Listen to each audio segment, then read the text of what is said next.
Pesan untuk diri, jangan hanya mencari Allah pada 10 akhir Ramadan. Ramai orang bersungguh-sungguh mencari malam ganjil, mencari Lailatul Qadar.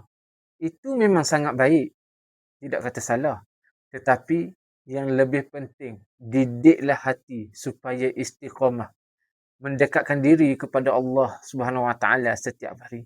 Bukan hanya ketika Ramadan, bukan hanya pada malam-malam tertentu, tetapi dalam setiap langkah kehidupan.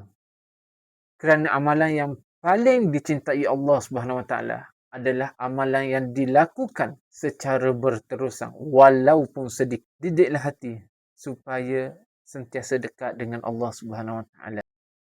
Follow, like, komen dan share untuk perkongsian seterusnya. Ikhtiar dengan ilmu, sembuh dengan izin Allah. Assalamualaikum.